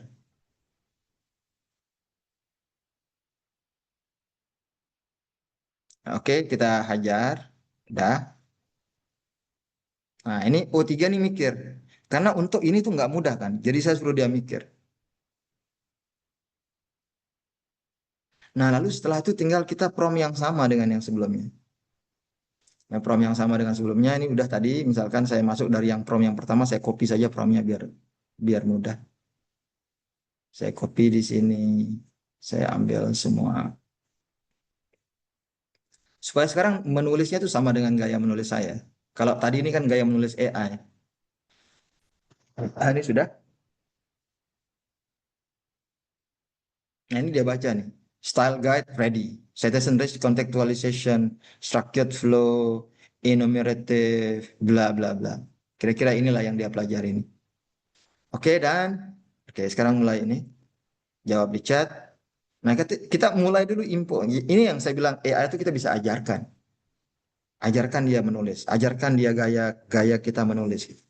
Sehingga nanti Pak Nofri nulis meskipun pakai AI, dia bisa mengenal bahwa oh ini seperti tulisan saya. Oke, ini sorry saya. Misalnya tapi pakai model 4O. Model nggak apa-apa lah O3 juga. Kalau kalau saya kan punya banyak akun. Yang kurang banyak akunnya itu ya jangan pakai model-model mahal ini ya. Oke. Kemudian saya ngambil yang kedua lanjut. Nah, ini tinggal saya copy saja. Jadi yang kita bisa bedakan nanti yang kiri ini adalah gaya AI, yang kanan itu adalah gaya menulisnya pakai AI tapi gaya penulisannya gayanya Pak Roil. Ini model saya sudah ganti kanvas baru run. Oke, ini contoh demo. Kemudian yang lain-lain nantilah tergantung request maunya yang seperti apa. Boleh request lewat chat. Oke. Contoh variasi promptnya semuanya saya kasih. Oke, nanti.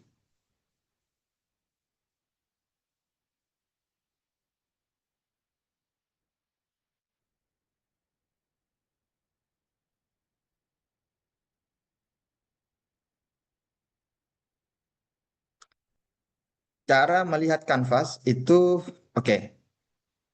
Kan ini dia menulis di kanvas ya ini. Dia menulis di kanvas. Ini pakai sekarang menulisnya pakai gayanya Roel, gaya saya.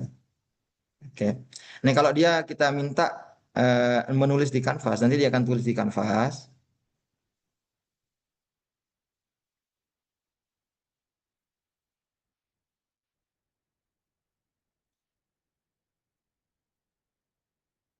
Ini terus terang aja, Bapak Ibu, untuk menemukan prompt yang tadi itu, saya tuh berkontemplasi itu berbulan-bulan.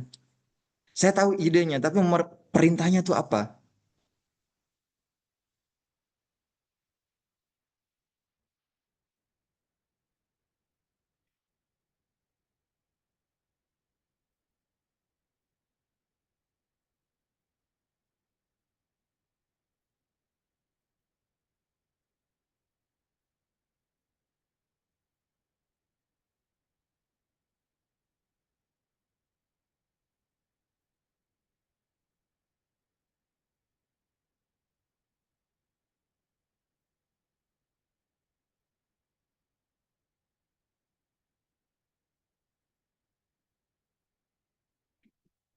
Oke. Em, yang tadi semua kumpulan prompt saya akan kasih. Terus bagaimana keluar masuk Canvas? Jadi Canvas itu dipanggilnya dengan cara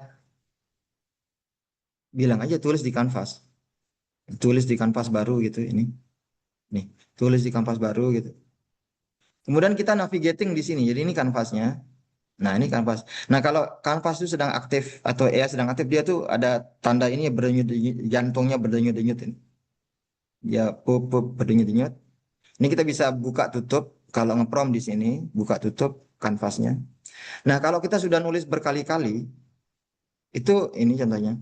Itu kanvasnya itu kita bisa navigate. Jadi ada banyak kanvas ya. Ini kanvas untuk introduction ada. Kanvas untuk metodologi ada. Ini kalau saya mau buka metodologi langsung metodologi. Saya tutup, saya misal mau pindah ke introduction, pindah ke introduction, kayak gitu. Dan ini kita bisa edit independen. Editnya itu ada yang ada tiga lah. Ada edit seperti kita mengedit di Microsoft Word, itu yang kita langsung pakai ketik manual. Ini misalkan saya enter ke bawah, saya naikkan ini edit manual. Terus kita bisa menggunakan em, edit yang di dalam sini. Jadi suggest edit ini ada banyak. Ini contohnya misalkan reading level dengan panjang pendeknya artikel, kita bisa ini default setting. Ini saya nggak ngerti, ini saya belum pernah. Coba add final polish.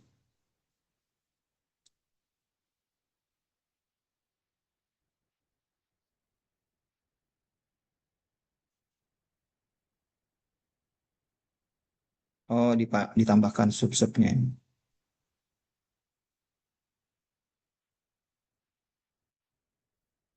Nah, ini kita bisa hapus ini. Lebih ke struktur ya. Itu nggak pernah saya pakai. Oke, oke itu jawaban dari pertanyaannya. Kemudian yang lain ada. Ini cara melihat kanvas. Prom dan demo 1 sampai 9 agar bisa belajar. Bagaimana cara integrasi hasil literatur review dari Scopus Site AI ke dalam drafting artikel di GPT. Oke, berarti ini saya masuk ke demo yang selanjutnya. Nah, demo yang selanjutnya ada dua cara integrasi. Bisa lewat Canvas, bisa lewat eh, prompting. Em, pakai Canvas lebih kompleks. Eh, integrasinya itu simpel saja. Itu pakai demo berapa tadi? Saya lupa. Ini ya. Ini pakai demo yang integrasi. Sebenarnya ini ada materi saya tuh ada banyak ya. Sampai bikin SLR pun ada. Saya buatkan di sini. Cuman kan panjang ya. Makanya tadi Prof. Lukman nanya, kapan ke Gorontalo lagi? Saya sih mau saja. Kita lihat waktu, mesti belajar langsung. Oke, dengan sesi, kalau dia 2 hari itu maksimum itu bisa dari menulis artikel, eh, sama bikin book chapter, literature review hari kedua. Dan hari ketiga tuh opsional, coaching. Jadi langsung kerjakan sambil ditemani ya, ditemani itu. Kalau baby boomer itu memang gitu, harus ditemani ya nggak apa nanti ya. Nah, insya Allah mudah-mudahan diberi kesempatan ya. Eh, nah ini yang ditanyakan tadi bagian dengan menambahkan literatur. Nah ini yang kita tambahkan literatur pakai Site AI. Contohnya misalkan saya akan pakai mana demo catatan penelitian ya, catatan penelitian tambah literatur. Saya pakai demo 4. Demo 4. Nah, oke, nanti kumpulan prompt ini saya akan kasih semuanya ke eh, UNG ya. Ini demo 4 drafting dan menambahkan literatur. Jadi demo ini adalah salah satu artikel yang pertama kali saya tulis pakai AI. Ini sudah terbit jurnalnya. Ini artikelnya di Bioresource Technology Report. Oke, Em, ini bahannya seperti apa? Jadi bahannya cuma catatan penelitian saja, research notes seperti ini saja. Tapi nggak ada referensinya. Oke, nggak ada referensinya ya. Oke. Nah, saya mulai dari pertama untuk nulis ini mungkin bikin dia autentik dulu ya. Seperti yang sebelum tadi. Jadi saya masuk ke sini. style guide kopinya ini saya tutup dulu. Nah, ini mesti integrasi ya. Jadi kita tuh agak panjang dikit sebenarnya kalau mau lengkap ini. Mesti ikut di pelatihan GRA. Nah, eh, ini demo dua sebentar. Demo 3. Nah, demo 4. Nah, ini kan drafting plus menambahkan literatur ya. Jadi kita perlu itu kalau mau yang kompleks, kita perlu ChatGPT. Selain kita punya catatan penelitian itu, kita perlu juga Scopus. Nah, kita perlu Site AI, kita perlu Zotero untuk manajemen referensi. Ini ada empat ini. Oke. Kompleks pengerjaannya tapi simple karena Pak kebutuhan membaca secara detail, mencari literatur itu eh, bisa dieliminasi ya. Dan itu lumayan menghemat banyak waktu. Nah, ini kira-kira frameworknya. Jadi catatan ini kita ke Scopus dulu. Kita cari keyword. Kemudian dari sini kita dapatkanlah kumpulan referensi ya. Kumpulan referensi di em,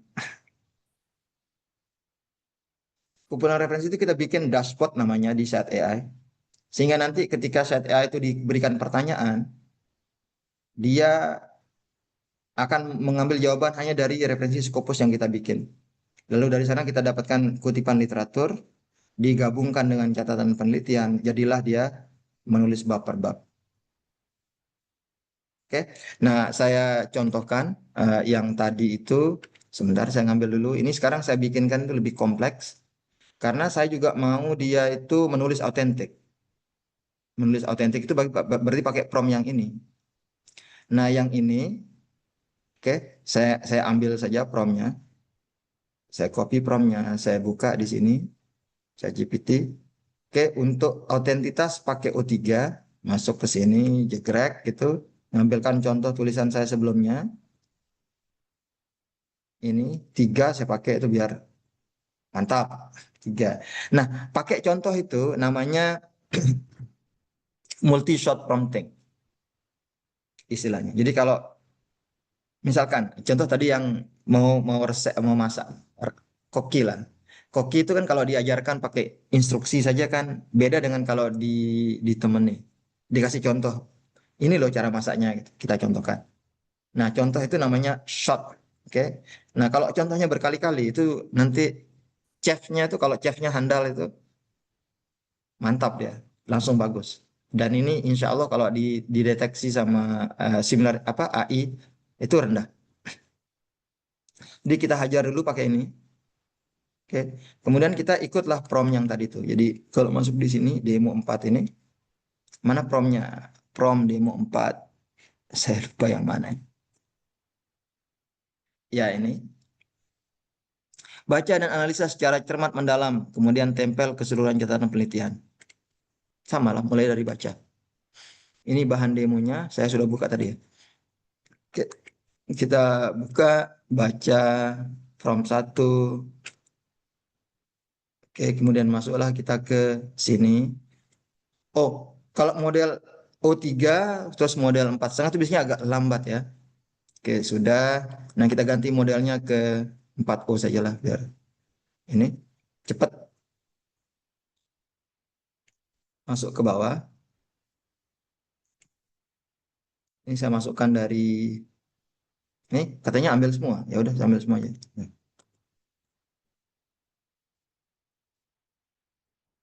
Nah, ini jawabannya di mana? Pertanyaan. Jawab perlu diedit nggak? Enggak kan? Suruh baca doang. Berarti kita minta dia dijawab di kanvas.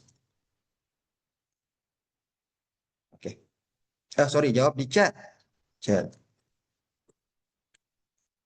Ini saya sih orangnya. Kadang-kadang dia bebal, makanya saya belajar dari kesalahan saya. Suruh dijawab di chat, jawab di kanvas. Suruh di kanvas, dijawab di chat. Oke, prompt 1. Ini structured summary. Kemudian lanjutlah prompt 2. Prompt 2-nya apa? Prompt 2-nya pasti nanti masukkan introduction. Oh, enggak. Belum. Prompt 2-nya adalah pencarian literatur. Oke, dalam bahasa Inggris. Prompt 2. Nah, ini kita bisa minta jawab di kanvas kalau mau. Enggak diedit tapi biar mudah dicari. Ini Saya bilang jawab di Canvas. Ini paling enak itu mesti ada apa? Sesi em, pendampingan. Ini kalau ada yang suhu-suhu nih seperti Prof Lukman harusnya bisa mendampingi. Nah ini apa? Ini pertanyaan literatur ya. Cuma isinya pertanyaan aja. Nah pertanyaan itu yang kita tanyakan nanti di ini kalau kita lihat frameworknya. Nih kan ada di site AI ini pertanyaannya nanti. Ini pertanyaan literatur ini yang kita di tahap yang ini. Sekarang mau masukin ke site AI. Tapi site AI ini harus dilengkapi dengan dashboard dulu kalau mau bagus. Itu yang dari Scopus. Nah, apakah ini wajib? Enggak juga. Kalau kalau mau, tapi kalau mau yang benar-benar bagus ya masuk ke Scopus. Kita ke Scopus. Kemudian saya ingin mencari literatur di Scopus. Oke, saya ingin mencari daftar literatur di Scopus. Jadi saya search. Nah, topiknya kita harus tahu keywordnya apa untuk topik itu. Nah, ini saya kasih contoh, misalkan keywordnya adalah microalgae cultivation, harvesting, flocculation, lights, contohnya. Saya sengaja banyak biar nggak terlalu. Nah, dapat ada 36 aja, terlalu banyak. Oke, mungkin ini. Ini flocculation yang saya masukkan. Dapat 231, not bad. Ah. Nah, ini kita bisa batasi tahunnya. Misalkan saya maunya dari 2016 sampai sekarang. Dapat 193. 193 ini nanti akan dijadikan sebagai sumber referensi dari sini. Nah, bagaimana caranya kita membuat sumber referensi? Ini kita ekspor. Ini eh, ini pelan-pelan dan nanti dilihat recordnya ya. Ini klik CSV. Kemudian ini hanya ambil doi-nya saja. Kemudian klik export.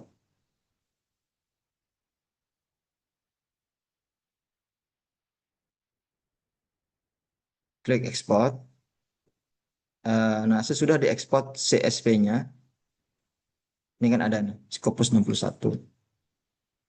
Kita buka, kemudian saya cuma perlu ada namanya Digital Object Identifier, DOI. Nah, DOI ini dia kalau ini saya hapus dulu. Ini dia akan nyambung ini semua ini. Padahal kita maunya hanya benda ini. Ini DOI ini. Nah, DOI dan sisanya itu dipisahkan oleh koma. Nah, saya perlu pisahkan dia. Nah, caranya nah ini dia agak detail sedikit. Kita highlight dulu mana panel yang mau kita proses. Ini kita klik data. Oke, nanti dilihat rekamannya kalau mau lihat secara rinci. Kemudian ini kita klik, tadi udah data ya, data, highlight dulu data, text to column. Nah, sorry, ini nggak kelihatan, ini text to column. Kemudian pilihnya itu delimited, next. Nah, tadi pemisahnya kan koma, jadi saya klik koma. Next, finish. Nah, ini saya dapatlah doi ini. Oke, nah doi ini kita copy, Ctrl C, copy.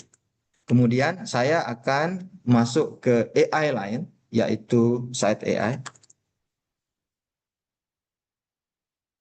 Nah, site AI, saya nggak ingin site AI itu mencari-cari jawaban dari mana-mana.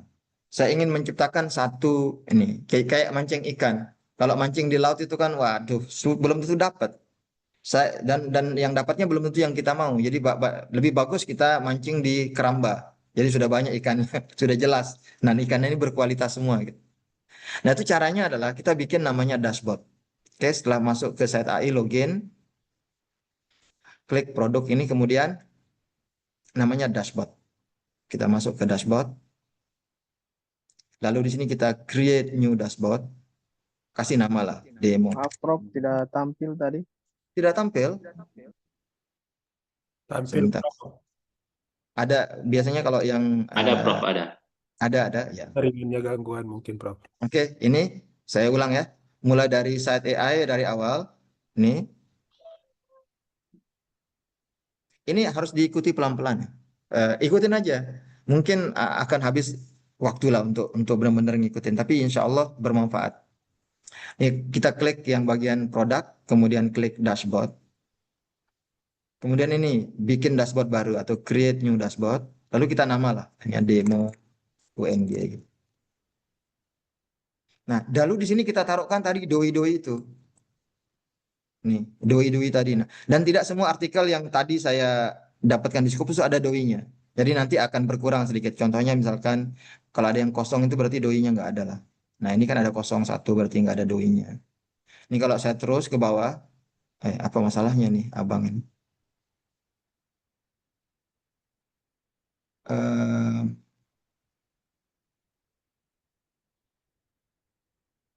sebentar, ini kayaknya terlalu banyak saya punya dashboard ini. Sudah, ini saya sebentar ya. Saya hapus dulu sebagian.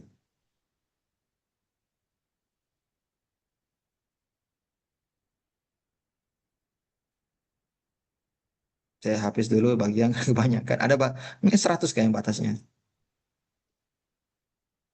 Hari kedua workshop demo. Delete.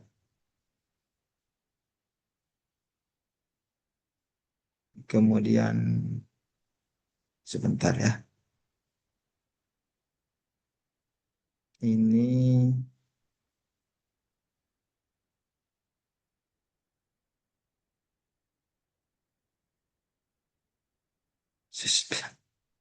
demo Malang apa rumput laut. Oke. Delete. Dia ada batasnya ya. Nah, ini udah mungkin berkurang. Jadi saya bikin baru sekarang. Oke, Bismillah, mudahan bisa create new dashboard. Misalnya demo UNG itu namanya, biar mudah. Lalu ini doi yang tadi masukkan. Nah sekarang kenapa nggak bisa? Hmm, hmm.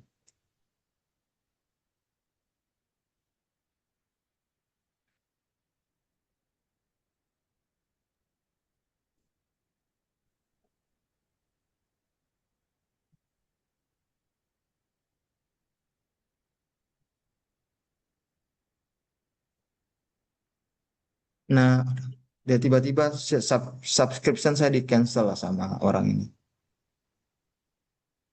Dia sering sering error, eh, apa namanya, site AI ini. Saya pernah bayar sampai 3 kali. Ini coba ini ya, akun ini. Kemarin bisa.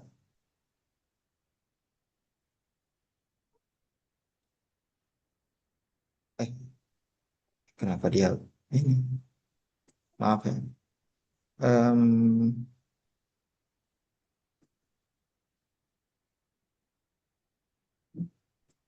Belum makan stok.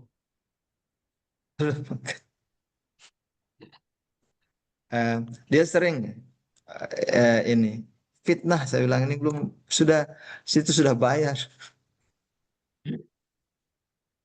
Ngambek dia. Ambek, ambek.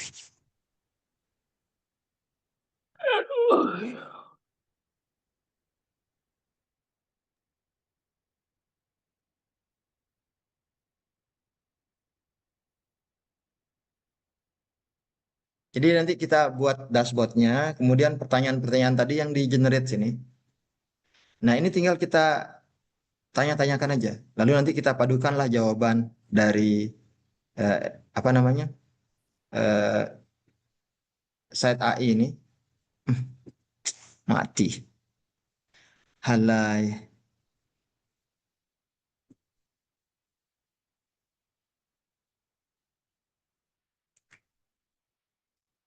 Oke, ini sudah bisa nih, premium katanya kan.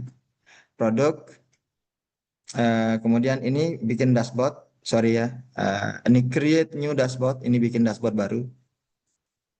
Namanya lah demo UNG 2025 biar lebih mudah. Kemudian kita masukkan doi yang di sini. Kemudian kita klik submit. Oke. Dapatlah kita kolam dashboard ini namanya demo UNG ada 182. Halo, jangan ngobrol dulu, Sapan. Tolong di mute dulu ya. Nah, lalu tinggal kita buka asisten. Nah, di sini kita setting lah. Kita settingnya itu tadi dashboardnya itu. Jadi jawaban dari set AI ini hanya ngambil dari referensi yang kita bikin itu, yang kita taruh tadi itu. Nah, ini saya sudah punya pertanyaan bagian introduction. Ini agak ribet. Ini harus dipraktikkan, harus dilihat pelan-pelan gitu. Oke. Masuk tanya, saya biasanya nanya itu 2 sampai 3 kali. Ini saya tanya, oke, pertanyaan 2, kemudian 2 pertanyaan selanjutnya saya siapkan dulu.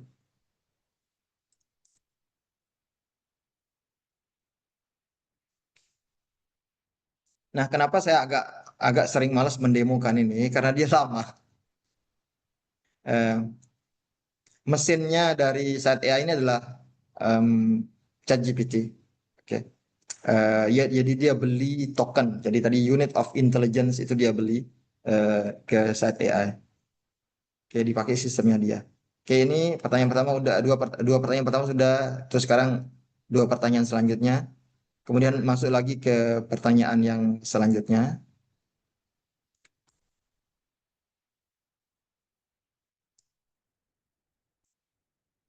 Ini kita tunggu.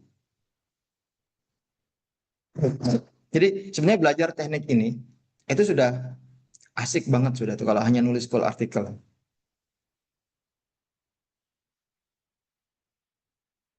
Oke, ini sudah. Kemudian the last double. Nah, ini yang ketiga. Lalu kemudian apa? Ini kan sudah dibikin pertanyaan-pertanyaan dan kita lakukan ini untuk semuanya. Jadi metodologi untuk menulis nanti kita tanyakan dulu. Bagian result kita tanyakan dulu dan seterusnya dan seterusnya. Oke. Nah, ini saya tutup dulu kanvasnya. Lalu sekarang mau saatnya menulis bagian introduction. Jadi kita ambil saja prompt untuk menulis introduction. Ini di demo 4 tadi. Nah, ini write in new canvas untuk nulis pendahuluan. Kita perlu tambahkan catatan penelitian, pernyataan literatur. Oke, kita ambil saja sampai sini. Oke, masukkan sana. Catatan penelitian dari mana? Ya dari catatan penelitian yang betul. Jadi yang tadi research note-nya itu kita ambil. Ini akan diberikan oleh pengguna, nanti kita buang.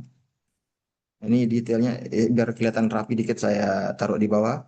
Kemudian saya ambil dari notes yang saya bikin, catatan yang penelitian yang saya bikin. Dia di mana? Ini ya. Ya ini. Ini ambil aja yang bagian intronya saja. Dan ini pendek kan, hanya beberapa poin. Ini hanya poin-poin saja. Udah ambil. Kemudian kita masukkan di sini. Wah, Kita masukkan di sini. Oke. Lalu yang belum masuk itu pernyataan literatur akan diberikan oleh pengguna atau didapatkan dari site AI. Ini kita ambilkanlah dari tetangga sebelah, dari site AI. Ini sudah, tiga-tiganya sudah. Nah, ini semuanya diambil dan jawabannya tuh di copy ya, di copy manual seperti ini. Copy, jangan, kan ada kemungkinan kopinya begini. Nah, kalau ini di copy nanti semua referensinya ikutan. Jadi kita hanya mau teksnya saja. Kita ambil dari sini. Oke, pindah.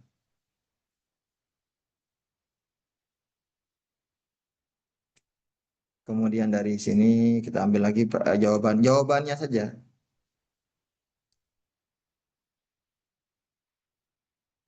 Pindah lagi ke sini.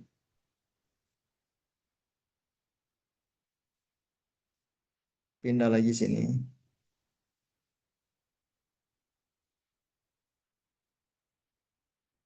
Ini sudah ada sudah diajar cara nulis di depan tadi. Sudah kita buatkan pertanyaan-pertanyaan penelitian. Sekarang sudah mulai nulis. Oke, ini nulis Bismillah. Ini jawab di kanvas barunya itu kan saya tulis sekali ya. Ini bahasa Inggris. Ini saya bisa tambahkan berkali-kali lah, biar nggak salah-salah. Ah, kacauan saya ini. Karena saya ada banyak pelatihan-pelatihan di mana dia tuh nggak nulis di kanvas. Kalau, nah solusinya adalah nulis diperintahkan berkali-kali. Oke, dia nulis ini intro. Oke, sekarang ada referensinya. Nih, dia ngambil dari mana? Dari Scopus yang ini. Dari yang 193 ini.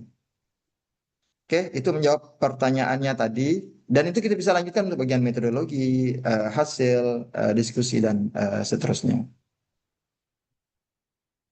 jadi deh. Jadi dah terus artikelnya. Dan ini buktinya udah banyak. Buktinya udah banyak. Em, yang berhasil banyak sekali lah. Saya juga mungkin ya, nggak berlebihan ya. Mungkin 2 kali minimum 2 kali seminggu saya akan dapat chat dari member-member Gera tuh yang proposalnya lolos pendanaan. Kalau yang lolos yang lapor ke saya tuh sekitar 30 lebih lah, hampir 50 lah. Nah, belum lagi yang tidak lapor itu seperti dari tim UNG ini, diam-diam menghanyutkan ini UNG ini. Banyak dapat DRPTM, alhamdulillah. Ini bagian dari sukses bersama. Makanya saya di GRA itu saya happy karena ternyata apa namanya share yang bagi saya ini nggak berat ya. Bikin prom-prom ini bagi saya perlu waktu berpikir ya untuk tahu caranya gitu. Tapi setelah dapat ya mudah kan. Dan itu banyak manfaatnya alhamdulillah. Ini kalau mau dilihat itu di CBM ya, ada banyak testimoni nih dari teman-teman itu. Testimoni. Nanti semua masuk surga Gera ini. Insya Allah. Banyak ini yang dapat keterima ini, keterima itu ya silakan dibaca nih. Sekarang ini baru ditulis mulai beberapa minggu yang lalu ya. Kalau ditulis dari awal tuh makin banyak. Jadi mungkin Termasuk itu punya aja. saya ada ya, Prof. Ada ya, saya nggak tahu. Kayaknya Pak Lukman nggak pernah lapor di grup, berarti ya nggak ada. Itu itu zaman dulu itu nggak pernah lapor. Lapor lah nanti biar biar apa namanya, biar yang lain semangat. Ya, yang kemarin istri saya kaget ada orang nangis-nangis nelpon, Prof Roel terima kasih katanya saya lolos profesor katanya. Ya Satu gitu. juga ada sini. Ada 2 orang itu dari Unismu member GRA lolos ya profesor kan. Ya inilah jadi sukses bersama semua spiritnya itu em, dan eh, apa perjalanan saya ke UN ke Gorontalo tuh jadi sebuah cerita historis lah di mana saya ya itulah nggak tidur semalaman saya cerita. Saya bilang ini nggak boleh saya telat, nggak berani tidur saya di airport itu. Ya Allah Akbar. Di sanalah saya tulis prom-prom ini. Kalau ingat itu ya pertama kali saya sharing prom lewat WhatsApp itu di UNG. Saya ingat sekali sampai nggak ada tempat duduk kan. Oke, semangatnya teman-teman itu saya ya mungkin banyak dari doa teman-teman lah. Mungkin mungkin itu saja ya. Saya ada sesi lain. Jadi saya rencana gini. Jadi kalau misalnya ada segrup teman-teman di UNG mau nulis gitu. Nah, bagusnya tuh prom bareng aja. Kita janjian setelah ada 5 orang, 6 orang itu di coachingnya grup. Saya available biasanya itu Sabtu. Jadi Sabtu ada 5 orang mau nulis bareng artikel gitu. Di booking begitu aja caranya coachingnya itu. Itu Sehingga tadi prom-promnya ada di Padlet ya, Prof. prom-promnya itu nggak ada yang belum saya kompilasi. Sekarang saya buat ke zip kemudian saya kirim ya. Oh, Saya kirimkan nanti lewat Pak Nofri, nanti bisa di-share lewat Google ya. Siap, Saya share. siap, Prof. Mm-mm. Cukup saja ya dari saya nih. Capek monolog. Jadi kalau kuliah online 2 jam itu sama dengan ngajar 1 hari. Baik, baik. Terima kasih, Prof. Dilan. Ada yang Memang nanya, betul ya. Ya, betul ada pertanyaan di kolom chat sebenarnya. Mungkin pertanyaan mewakili dari teman-teman lain juga, Prof. Ini yang tentang AI detektor itu. AI Gimana? detector dicoba aja. Sekarang sudah mulai kecil ya, 30, 40. Tapi mereka mempersyaratkan lebih kecil dari 20% kalau nggak salah. Nah itu ada caranya. Em, Nanti saya kasih link ya, untuk lihat yang bagaimana cara menulis autentik. Oke, salah satunya pakai yang trik yang tadi itu. Jadi di personalize dulu tulisannya. Jadi udah kayak manusia saja. Sekarang tapi ini ya, AI detector itu kan banyak ya. Dan false positifnya itu tinggi. Nah, yang saya jadikan rujukan adalah Turnitin. Nah, kalau Turnitin kita prompt sekali lagi. Nah, ini kalau mau ada promnya ya di sini. Apa saya perlu demokan sebentar prompt ya? Saya demokan ya terakhir ini ya. Bagaimana caranya untuk menghilangkan Turnitin, menghilangkan AI detection? Itu pakai prompt. Mana dia promptnya itu? Ada nggak di sini?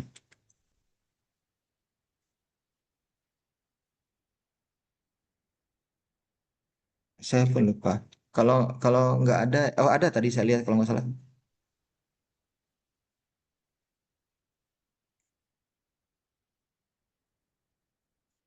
Nah ini eh, finalize penyelesaian gaya penulisan deep research. Ini pakai fiturnya deep research ya. Ini contoh saya akan bukakan ini artikel mahasiswa saya yang saya tulis kemarin. Nah, ini ini kalau artikel mahasiswa saya edit manual. Nih, ini artikel mahasiswa saya nih ya. Ini nulisnya pakai AI dia. Jadi ini saya save as dulu. Ini saya kasih dia clean.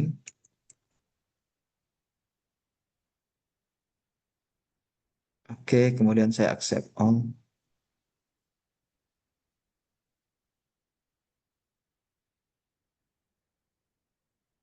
Nah, ini artikel yang saya mau cek ya. Jadi saya buka Turnitin.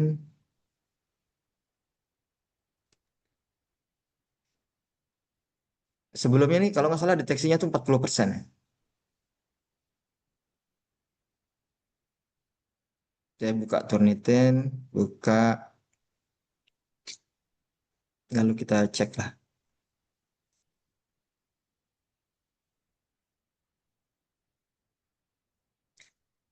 Submit ya.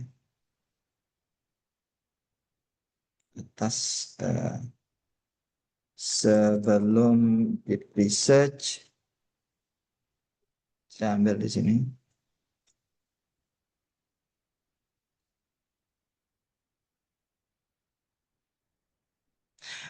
Ya, sebenarnya kalau jurnalnya memperbolehkan ya nggak perlu di humanize lah. Tapi kalau jurnalnya tuh setengah-setengah, boleh tapi nggak terdeteksi. Tuh, saya bingung sendiri. Ah, ya itulah yang baru pakai ini. Tapi kalau pakai prompt-prompt yang terutama yang tadi ya, ketika di personalize itu rendah dia. Dan kayaknya saya harus melakukan benar-benar riset ini, teknik-teknik untuk pakai prompt yang deep research ini. Oke, kemudian saya akan, nah ini sambil kita tunggu ya, saya coba prompt ini ChatGPT, tapi pakai deep research. Ini belum pernah. Oke, nah ini prompt yang di sini tuh lampirkan dokumen ya. Nih, ini kita copy. Oke, tolong nanti dilihat rekamannya. Nah, toolsnya ini pakai yang namanya Run Deep Research yang paling bawah. Penelitian mendalam. Oke, ini kita lampirkan dokumen yang mau di humanize. Ini tadi ya. Lalu ini kita jalankan seperti ini. Copy saja prompt yang tadi itu. Nah, deep research itu ada dua tahap ya. Ada dua tahap prompting. Oke, Nah ini oke ini tahap pertama. Nanti dia akan melakukan klarifikasi.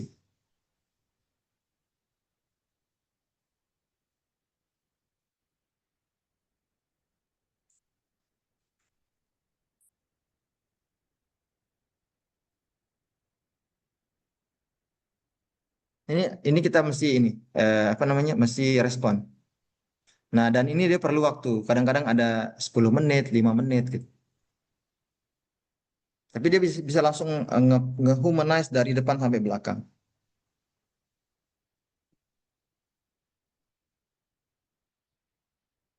Nah, nanti saya kasih rahasianya ini. Kalau saya datang ke